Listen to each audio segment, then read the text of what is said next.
Irmãos, nós vamos abrir a palavra do Senhor no livro dos Salmos, Salmo de número 118. Livro dos Salmos, Salmo de número 118.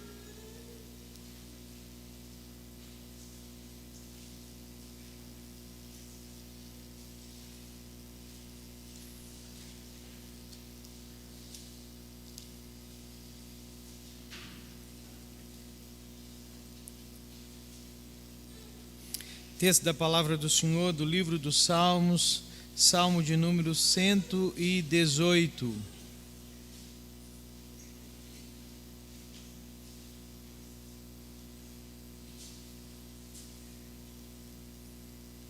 Por favor, preste atenção na leitura da palavra do Senhor, que nos diz o seguinte: Rendei graças ao Senhor, porque Ele é bom, porque a sua misericórdia dura para sempre. Diga, pois, Israel: sim, a sua misericórdia dura para sempre. Diga, pois, a casa de Arão: sim, a sua misericórdia dura para sempre. Digam, pois, os que temem ao Senhor: sim, a sua misericórdia dura para sempre. Em meio à tribulação, invoquei o Senhor, e o Senhor me ouviu e me deu folga. O Senhor está comigo, não temerei. Que me poderá fazer o homem? O Senhor está comigo entre os que me ajudam, por isso verei cumprido o meu desejo nos que me odeiam. Melhor é buscar refúgio no Senhor do que confiar no homem. Melhor é buscar refúgio no Senhor do que confiar em príncipes. Todas as nações me cercaram, mas em nome do Senhor as destruí. Cercaram-me de todos os lados, mas em nome do Senhor as destruí. Como abelhas me cercaram, porém como fogo em espinhos foram queimados, em o nome do Senhor as destruí. Empurraram-me violentamente para me fazer cair, porém o Senhor me amparou. O Senhor é a minha força e o meu cântico, porque Ele me salvou. Nas tendas dos justos há voz de júbilo e de salvação. A destra do Senhor faz proezas. A destra do Senhor se eleva, a destra do Senhor faz proezas. Não morrerei, antes viverei e contarei as obras do Senhor. O Senhor me castigou severamente, mas não me entregou à morte. Abri-me as portas da justiça, entrarei por elas e renderei graças ao Senhor. Esta é a porta do Senhor, por ela entrarão os justos. Render-te-ei graças, porque me acudiste e foste a minha salvação. A pedra que os construtores rejeitaram, essa veio a ser a pedra principal, angular. E isto procede do Senhor, e é maravilhoso aos nossos olhos. Este é o dia que o Senhor fez. Regozijemo-nos e alegremo-nos nele. Ó Senhor, salva-nos. Nós te pedimos, ó Senhor, concede-nos prosperidade. Bendito que vem em nome do Senhor. A vós outros da casa do Senhor, nós vos abençoamos. O Senhor é Deus, Ele é a nossa luz. Adornai a festa com ramos, até as pontas do altar. Tu és o meu Deus, render-te-ei graças. Tu és o meu Deus, quero exaltar-te. Rendei graças ao Senhor, porque Ele é bom, porque a sua misericórdia dura para sempre. Vamos fechar os nossos olhos, vamos orar ao Senhor mais uma vez.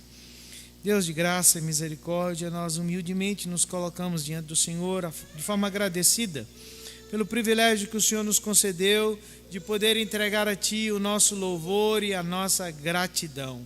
Que bom, Senhor, saber que o Senhor tem manifestado graça e misericórdia sobre a vida do Teu povo.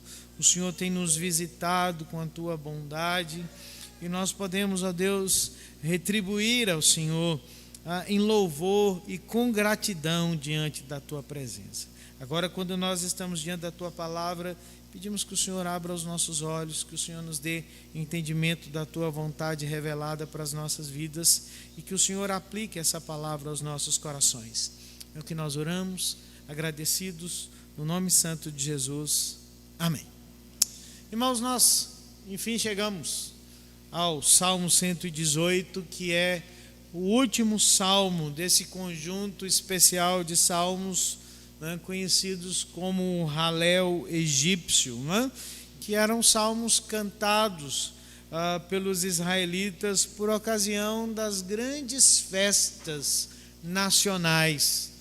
As 3 grandes festas e as festas menores, ou as festas, né, que eram ali secundárias, né, às grandes festas, eram embalados por estes salmos, e mais especialmente a festa da Páscoa. Ela fazia parte, esses salmos faziam parte da liturgia da festa da Páscoa. Eles eram cantados, né, na seguinte ordem: no início da festa, né, antes da refeição principal, eram cantados os salmos 113 e 114, e depois da refeição, né, no final da celebração, os salmos 115 até o salmo 118. E a Bíblia diz, né, em Mateus capítulo 26, verso de número 30, que quando Jesus celebrou a última Páscoa com os seus discípulos, ao término daquela refeição pascual, eles cantaram um hino, e o Senhor então saiu, né, para enfrentar o Getsêmani e, consequentemente, né, ir em direção ao caminho da cruz.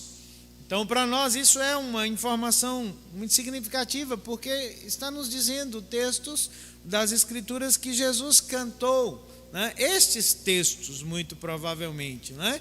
E ele cantou na última ceia, como último momento seu de adoração ao Senhor, esse texto que nós acabamos de ler, o Salmo de número 118, né, como um grito de louvor diante do Senhor na iminência da sua cruz. E esse texto, né, tem sido um texto muito importante na história do cristianismo. É dito na história que Agostinho de Hipona, né, que nós conhecemos também como sendo o Santo Agostinho, pregou por 25 anos exclusivamente no livro dos Salmos. Durante 25 anos ele pregou no livro dos Salmos. E o último salmo, o salmo que ele deixou como, né, a cereja do bolo das suas pregações, foi o Salmo 118. E não foi de qualquer forma, porque a história diz que ele pregou 32 sermões só sobre o Salmo 118, para encerrar a sua série de pregações sobre o saltério, sobre os 150 salmos. Uma outra nota muito curiosa da história é que o Salmo 118 era o salmo predileto de Lutero. A gente, né, costumou pensar que o salmo de Lutero era o Salmo 46, né, de onde ele compôs o hino Castelo Forte, mas é engano. Ele compôs Castelo Forte pensando no Salmo 46, mas ele mesmo diz que o salmo da sua predileção era o Salmo 118. Nas palavras de Lutero, ele dizia assim: olha, este é o meu salmo, aquele que eu mais amo. Embora eu ame todo o saltério e ame toda a palavra de Deus, né, como alguém que tem sobrevivido, tem encontrado graça na palavra do Senhor, mas eu estou particularmente satisfeito com esse salmo, e eu posso chamar de meu, porque muitas vezes ele me tem servido bem, ele tem me ajudado a sair de grandes e terríveis problemas. Lutero diz assim: nem imperadores, nem reis, nem sábios e inteligentes, nem mesmo santos me puderam ajudar como esse texto das Escrituras tem me ajudado. Então percebam que nós temos diante de nós um texto, né, não comum, não um texto qualquer, por conta dessas informações. E ainda mais, né, se você olhar depois as referências do Novo Testamento, você vai ver que o Salmo 118 é um dos textos do Antigo Testamento que mais vezes é citado no Novo Testamento. Então nós temos diante de nós um texto que encerra, né, que é a conclusão desse grupo especial de salmos do Halel egípcio. E ele é utilizado, ou era utilizado, de uma maneira muito especial no contexto das festas, porque, né, ele era utilizado numa procissão ritual do povo de Deus em direção ao templo. Naqueles momentos de festa, esse povo era conduzido, né, ou pelo sacerdote, ou provavelmente pelo rei, né, em uma caminhada em direção ao templo para celebrar a presença do Senhor. Olhando o Salmo 118, que tem 29 versículos, por 28 vezes nós encontramos o nome do Senhor sendo citados nesse texto. É quase uma vez a cada versículo Deus aparece aqui para nos mostrar que Ele é o centro, o foco, o começo e o fim da salvação. E o Salmo 118 é também o centro das Escrituras, né? Se nós olharmos, vocês verão que o meio exato das Escrituras, ele aparece justamente no Salmo de número 118. E o salmista está aqui, né, por meio dessa bela poesia, nos apresentando em adoração alguns aspectos que nós precisamos considerar enquanto nós caminhamos aqui para o encerramento das nossas mensagens sobre os salmos do Halel egípcio. A primeira coisa que eu queria, né, ver com vocês, dos versos 1 ao verso 4, é a chamada da gratidão que o salmista faz ao povo do Senhor. Preste atenção no texto, ele diz assim: rendei graças ao Senhor porque Ele é bom, porque a sua misericórdia dura para sempre. Diga, pois, Israel, sim, a sua misericórdia dura para sempre. Diga, pois, a casa de Arão, sim, a sua misericórdia dura para sempre. Diga, pois, os que temem ao Senhor, sim, a sua misericórdia dura para sempre. O salmista está fazendo um convite, ou melhor, uma intimação, que é tão próprio desse grupo de salmos, né? Nós vemos aqui, à medida que temos falado, que a intimação que constantemente ele faz para os adoradores vem com uma palavra, aleluia, ou louvemos ao Senhor. Esse é um convite irrecusável que o salmista faz para que o povo de Deus se coloque em adoração diante do Senhor. Mas nós temos aqui no Salmo 118 esse convite sendo mudado. Ele não é mais apresentado como uma intimação com base na aleluia, mas ele chama o povo de Deus a adorar de forma agradecida, né? O seu convite é responder ao Senhor por causa do amor invencível, do amor inquebrantável do Senhor pelo seu povo.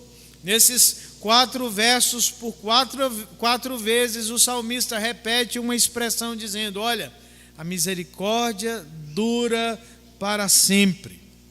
E ele chama as várias classes de pessoas que compõem o povo de Deus, como o Salmo 115 já havia nos dito em um outro momento. Ele chama Israel, ele chama os sacerdotes, ele chama os que temem a adorar e adorar de forma agradecida, considerando o amor do Senhor. Essa expressão que é traduzida para nós como misericórdia, nós mencionamos aqui a semana passada, que é a palavra central do Antigo Testamento, a palavra hesed, né, no hebraico, que é difícil de ser traduzida, porque ela tanto pode ser traduzida por misericórdia, mas ela pode ser traduzida por amor leal, amor pactual, por bondade, né, por graça. E ela é difícil de ser traduzida porque ela é a palavra central do Antigo Testamento e ela é a própria essência de Deus e do trato de Deus com o seu povo.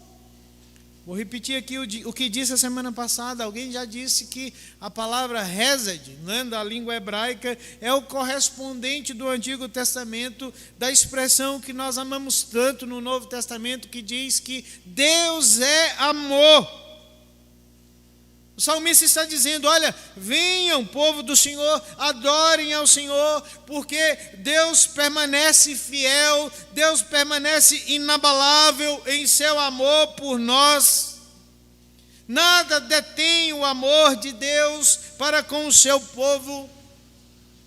E é justamente sobre isso que se fundamenta a aliança. É justamente sobre isso que se fundamenta a nossa alegria, a nossa certeza, a nossa segurança de que o amor de Deus por nós é um amor atemporal, de que o amor de Deus por nós é sempre oportuno. Nada pode vencer o amor de Deus, nada pode deter o amor de Deus.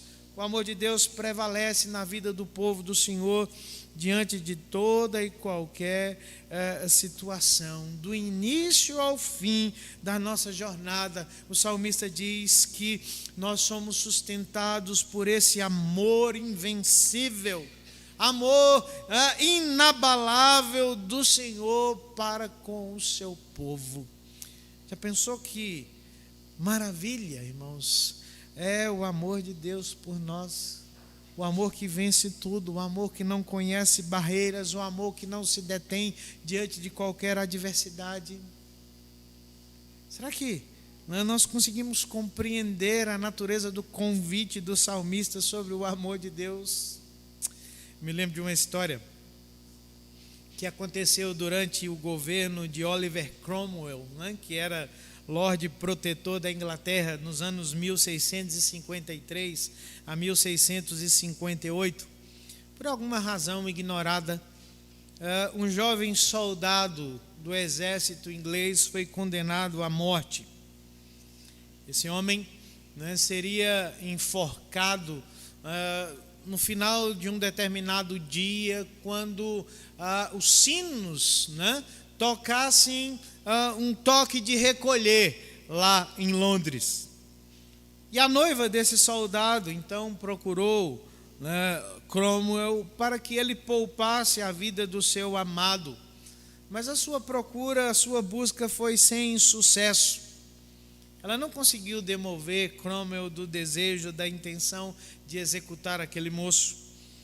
Ele deveria, ao toque de recolher do final da tarde, ser executado.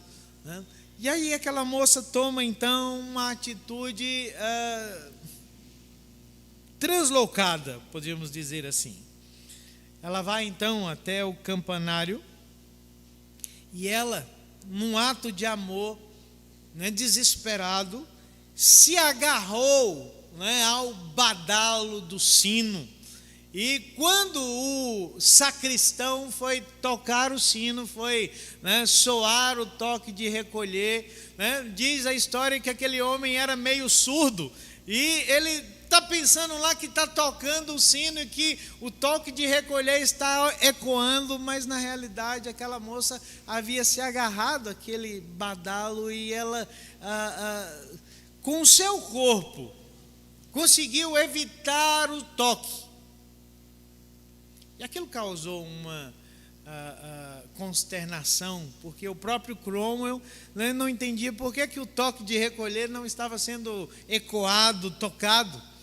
E quando ele vai pessoalmente ver o que acontece, o que aconteceu, ele encontra aquela jovem noiva que mostra aquele governante as suas mãos ensanguentadas, o seu corpo machucado.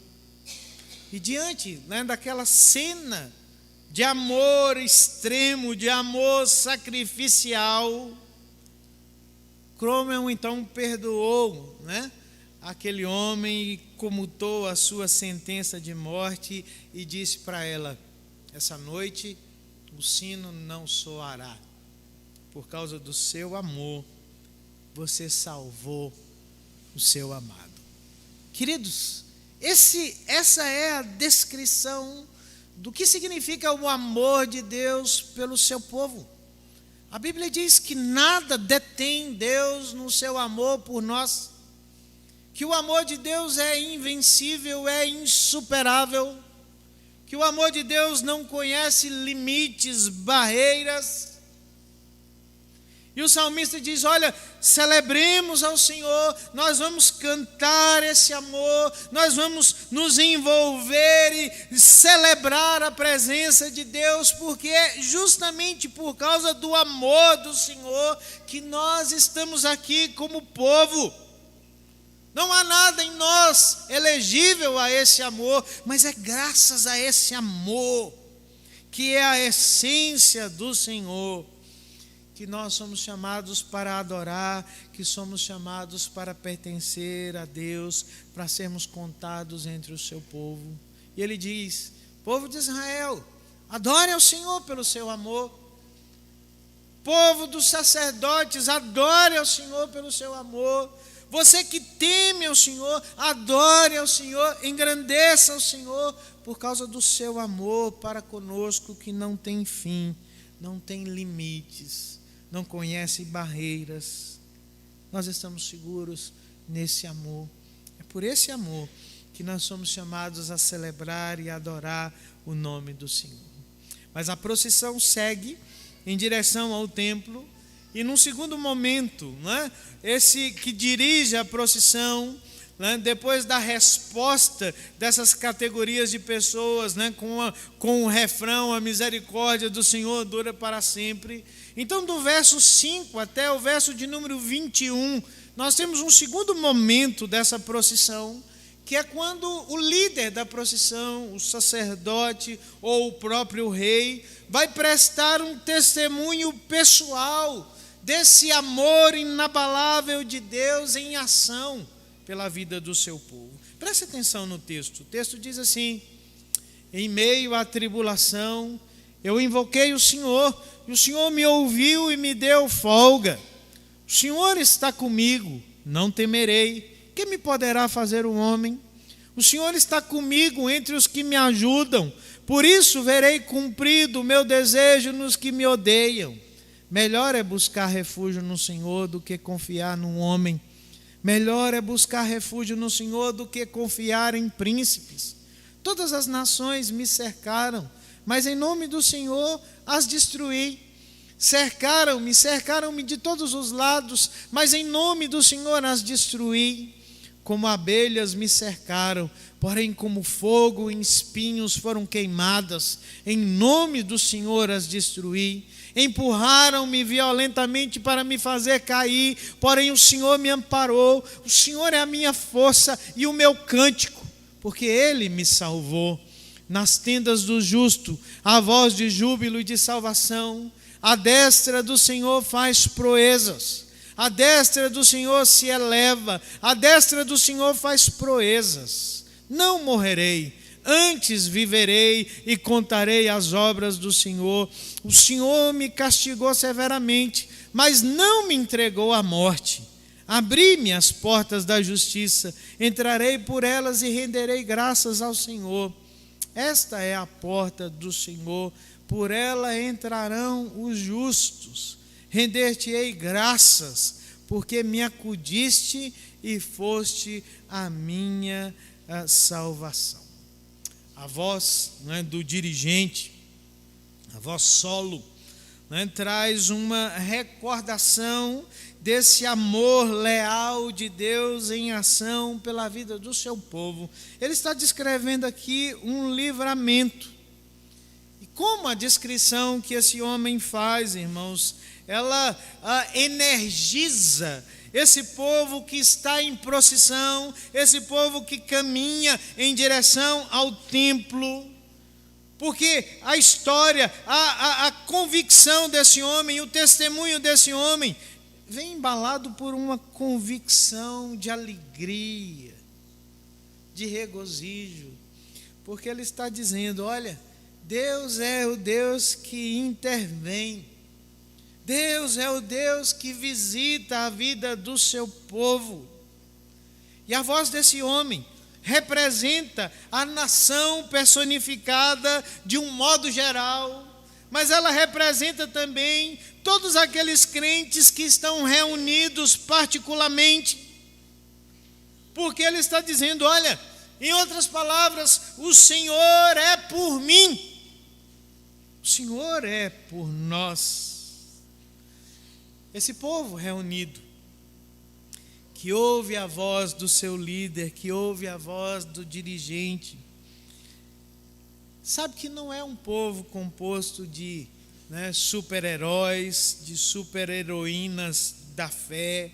Não, eles são pessoas reais, eles são pessoas sujeitas às adversidades, às lutas, às dificuldades. Irmãos, eles têm plena consciência que andar pela fé não é andar em um terreno onde os dias difíceis não nos alcançam. Pelo contrário, eles sabem que há angústia, que há adversidade, que há cerco. Imagine essa imagem que esse homem toma, como emblema da sua aflição. Ele diz assim: olha, eu fiquei como que cercado por todos os lados, como se um enxame de abelhas estivesse me cercando, me espreitando.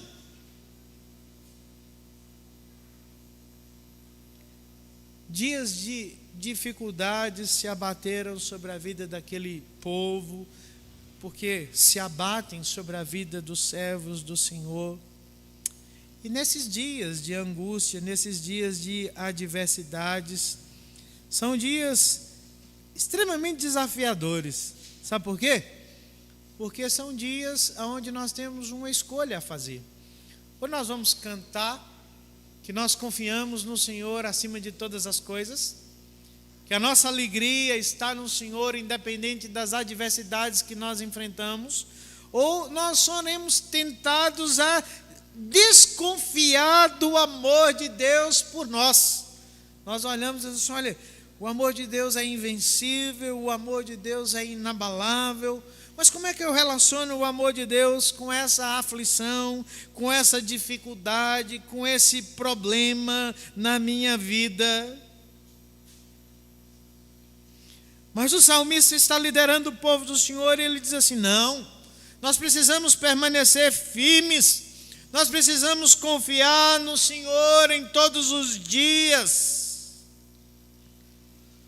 porque somente aqueles que estão centrados no Senhor podem confessar como ele confessa aqui. Ele diz assim: o Senhor está comigo, o Senhor está conosco, o Senhor é por mim. E esse é um testemunho que não pertence apenas ao salmista. Ele sabe que esse testemunho pertence a todos os crentes, todos aqueles que são crédulos no Senhor. Não é esse mesmo testemunho que Paulo nos dá no texto que nós lemos no princípio do nosso culto, quando ele diz assim: olha, se Deus é por nós, quem será contra nós? E o teste, queridos, que essa confissão traz, de que se esse é ou não o nosso testemunho pessoal, quando nós nos degladiamos com problemas, com adversidades, nós precisamos, diante dos dias mais difíceis, dos dias mais tempestuosos da nossa vida, perguntar ao nosso coração: será que nós verdadeiramente confiamos no Senhor acima de todas as coisas? Será que nós não somos tentados a desconfiar do seu cuidado, da sua proteção, quando nos falta alguma coisa que nós julgamos como imprescindível à nossa boa vida? Será que não ficamos ansiosos diante de questões materiais, de questões que afligem a nossa jornada? A grande verdade é que quando nós vemos os dias difíceis chegarem, nós somos tentados a questionar se o amor de Deus por nós é um amor real ou não. Mas nós lemos aqui, e eu quero lembrá-los novamente o que o apóstolo Paulo diz. Ele diz assim: nada pode nos separar do amor de Deus que está em Cristo Jesus. O salmista está dizendo isso. Nossas vidas são preservadas por Deus, nossas vidas estão em Deus, e o amor de Deus por nós é algo invencível e inabalável. ainda que as dificuldades digam o contrário para nós. Há uma história que diz que nos tempos ainda das perseguições, né, dos cristãos nos primeiros séculos, havia no trono de Roma um homem chamado Valente, que resolveu perseguir o pai da igreja, Eusébio de Cesareia. E ele então chegou diante daquele pastor, daquele bispo, e o ameaçou com o confisco de bens, de tortura, com banimento da sua terra e com a própria morte. E a história diz que diante daquelas ameaças, Eusébio respondeu para ele assim: olha, você me ameaça confiscar os meus bens, mas por que eu teria medo se eu não tenho nada a perder? Você me ameaça com banimento, por que eu temeria se o céu é a minha pátria? Você ameaça o meu corpo com tortura, com morte. A única coisa que você pode fazer por mim é pôr fim ao meu pecado e me colocar nas mãos do meu Senhor e do meu Salvador. A confissão desse homem é a confissão de todo servo do Senhor. Ainda que as dificuldades fora de nós nos digam o contrário sobre o amor do Senhor, o que o salmista chama a nossa atenção é para dizer que nós estamos seguros no amor do Senhor. Nós estamos preservados pela presença inabalável de Deus em nós e sobre nós, e só por isso nós podemos confessar a nossa confiança nele. O salmista descreve essa confiança como sendo algo que está sendo amadurecido na sua vida. Olhe para o verso de número 18. Ele diz assim: olha, o Senhor me castigou severamente, mas não me entregou à morte. O termo castigar aqui do verso 18 significa literalmente instrução com os dentes. É estranho isso para nós, né? Mas ele está dizendo o seguinte: olha, à medida que eu fui de alguma forma mastigado pelos meus inimigos, a minha confiança no Senhor amadureceu. Ele está dizendo o seguinte: olha, eu não só aprendi a confiar no Senhor, mas eu também aprendi a me regozijar no Senhor. Volte aí para o verso de número 14, ele diz assim: o Senhor é a minha força e o meu cântico, porque Ele me salvou. Nas tendas do justo há voz de júbilo e de salvação.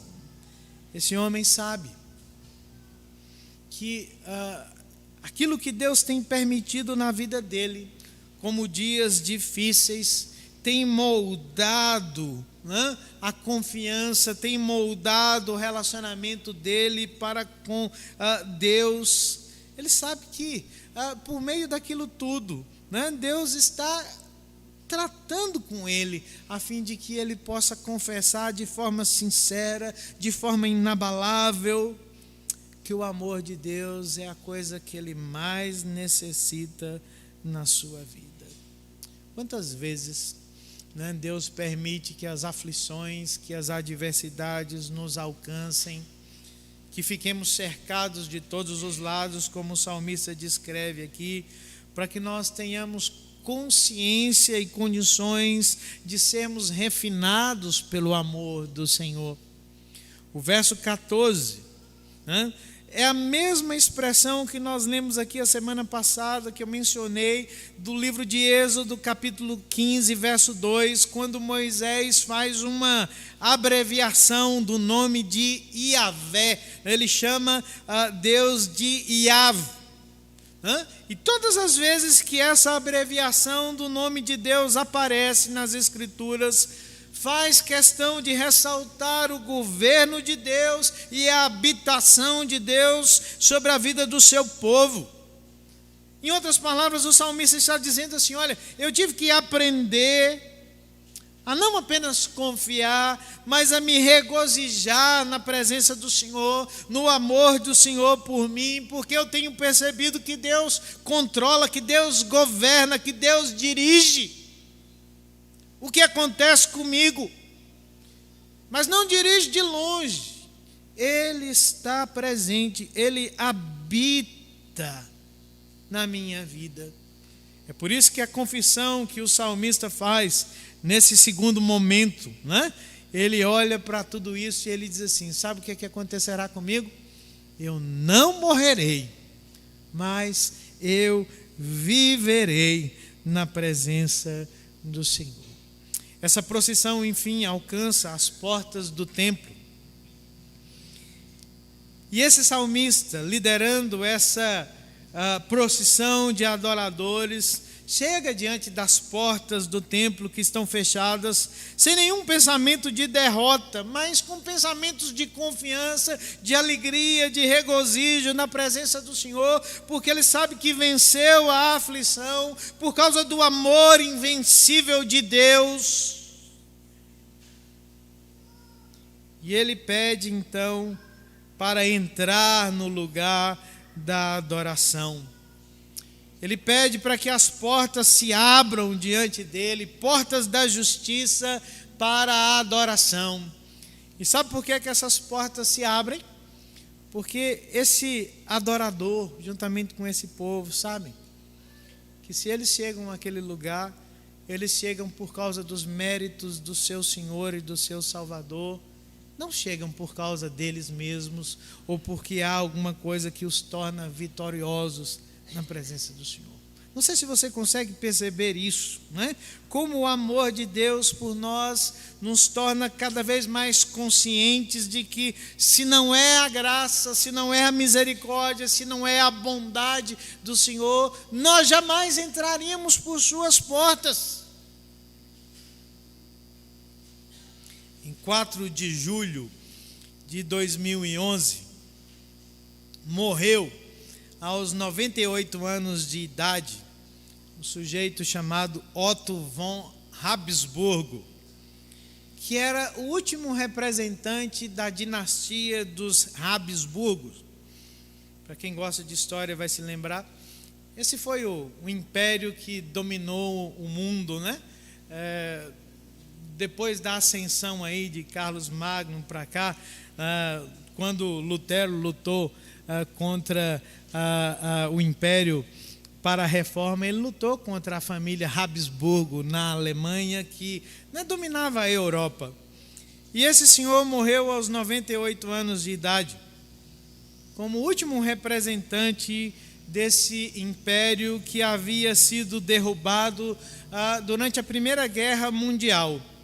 Se o Império Austro-Húngaro não tivesse caído, Otto von Habsburgo seria, na história da humanidade, o monarca mais longevo de todos, porque ele teria assumido o trono com 10 anos de idade e ele teria governado quase que 90 anos, o mesmo império. Mas isso não aconteceu. E quando Otto von Habsburgo morreu, ele foi conduzido ao seu sepultamento com um sistema funerário muito característico, né? Que acompanhava a família Habsburgo. Ele foi levado para a cripta, né, imperial da Igreja dos Capuchinhos, lá em Viena. E parte do ritual, né, procedia assim: eles levavam lá o corpo do monarca e as portas da catedral da igreja estavam fechadas e um padre lá dentro perguntava: quem deseja entrar? E o líder do féretro dizia assim: olha, aqui está Otto da Áustria, príncipe herdeiro do Império Austro-Húngaro. E o padre respondia lá de dentro: não o conheço. Dava-se um intervalo. Depois o padre perguntava novamente: quem deseja entrar? E o líder do féretro dizia: aqui está Otto von Habsburgo. E ele listava todos os títulos civis do príncipe. Ao final deles, o padre dizia: nós não o conhecemos. Dava-se um último intervalo, e aí o padre perguntava: quem deseja entrar? E o líder do féretro dizia: aqui está Otto von Habsburgo, um simples e mortal pecador. Então as portas se abriram para o sepultamento desse último, representante dessa dinastia. É assim que o salmista está descrevendo a procissão do povo do Senhor. Aqueles que chegam às portas do louvor, da adoração, sabem que só podem entrar porque Deus é o seu amparo e o seu escudo. Eles não podem entrar porque alguma coisa neles os credencia para a adoração. Mas eles sabem que Deus é por eles. E essas portas então se abrem. E acontece então o terceiro e último momento, da adoração, descrito aqui pelo Salmo, a partir do verso de número 22 até o verso de número 29. Porque acontece um momento de adoração comunitária. E o texto diz assim, olha: pedra que os construtores rejeitaram, essa veio a ser a pedra principal, angular. E isto procede do Senhor e é maravilhoso aos nossos olhos. Este é o dia que o Senhor fez. Regozijemo-nos e nos alegremos nele. Ó, salva-nos, Senhor, nós te pedimos. Ó Senhor, concede-nos prosperidade. Bendito o que vem em nome do Senhor. A vós outros da casa do Senhor, nós vos abençoamos. O Senhor é Deus, Ele é a nossa luz. Adornai a festa com ramos até as pontas do altar. Tu és o meu Deus, render-te-ei graças. Tu és o meu Deus, quero exaltar-te. Rendei graças ao Senhor porque Ele é bom, porque a sua misericórdia dura para sempre. A comunidade que chegou ao templo adora ao Senhor. E quando eles cantam o amor invencível de Deus, eles se utilizam de um dito proverbial. No versos 22 e 23, eles falam sobre a pedra angular que foi rejeitada, que os construtores rejeitaram e se tornou a pedra de esquina. A imagem aqui, irmãos, é de uma pedra comum que os construtores olharam e não viram que aquela pedra se encaixaria ou que seria aproveitada numa construção. E o salmista então diz que depois essa pedra, que aparentemente não serve para alinhamento, para amarração nenhuma, venha se tornar a pedra de esquina, a pedra angular, a pedra que amarra todas as coisas, que alinha todas as coisas por causa da ação de Deus. Ele está fazendo uma referência ao desprezo que as nações nutriam por Israel, pelo povo do Senhor, mas que Deus respondeu, que Deus abençoou, que Deus livrou, que Deus trouxe graça. Por causa do dia do Senhor, o dia da restauração. E ele então diz que esse incrível amor de Deus se torna agora a base para uma nova maneira de ver o mundo.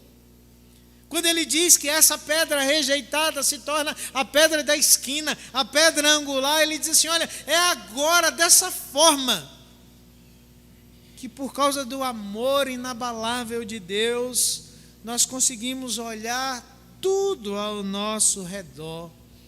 E sabe o que é que acontece quando nós fazemos isso?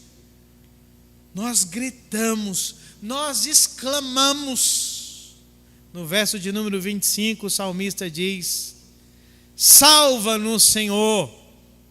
Sabe o que é que eles estão gritando aqui? Hosana, que literalmente significa salva-nos. Mas não é mais como um grito, como um clamor por salvação e ajuda, mas é um grito de esperança nos lábios desse povo do Senhor que adora. Aquele pedido de socorro se torna um grito de exultação, de esperança. Hosana, hosana.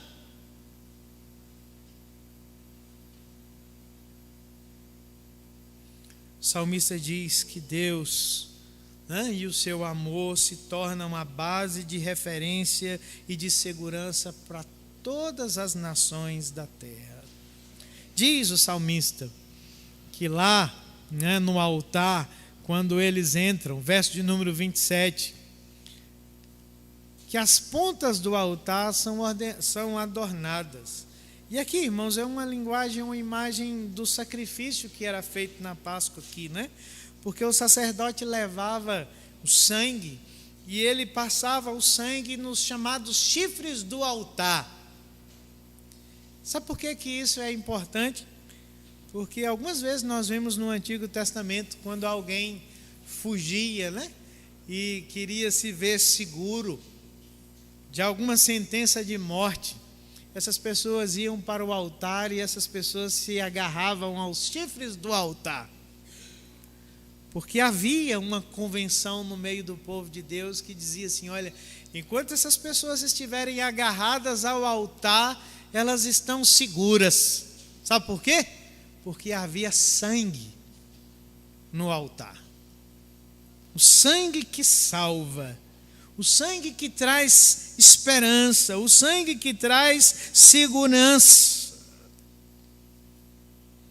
O salmista encerra então a sua poesia, mais uma vez, confessando a sua gratidão a Deus e ao seu amor inabalável. Jesus cantou esse salmo no dia em que ele enfrentou a sua mais terrível aflição. E quando ele cantou, esse hino não foi um grito de socorro, porque ele sabia o que enfrentaria, mas foi um grito de esperança, foi um grito de vitória, de exultação. Sabe por quê? Porque uma semana antes dele cantar o Salmo 118, quando ele entrou em Jerusalém, ele foi recebido como rei. E as pessoas gritavam para ele o Salmo 118, verso 25. Hosana, hosana aquele que vem em nome do Senhor. Hoje nós sabemos que o altar, as pontas do altar, onde nós encontramos segurança para a nossa vida, é a cruz do Salvador. Foi lá que ele derramou o seu sangue como um brado de vitória por nós. Quando ele disse: está consumado, ele disse para você e para mim que uma vez que nós somos alvo do seu amor, nada nessa vida, nada além da vida, nada acima dos céus, acima da terra, embaixo da terra, pode nos tirar das mãos desse Salvador. Nós estamos seguros em Cristo Jesus, porque Ele é a nossa salvação. Nós somos mais do que vencedores, porque Ele é a nossa salvação. Qual é a tua segurança? Qual é a tua esperança? Qual é a tua alegria nessa vida? Eu quero dizer para você que dias difíceis vêm para todos nós, Todos os dias nós enfrentamos lutas, nós temos um desafio ou desafios para serem vencidos. Mas a grande diferença está E onde nós depositamos a nossa esperança, a nossa segurança e o nosso socorro. Porque quando nós estamos agarrados a Cristo Jesus, não somos nós que estamos agarrados a Ele, é Ele que está agarrado a nós. E nada pode nos tirar do amor de Deus que está em Cristo Jesus, nosso Senhor e o nosso Salvador.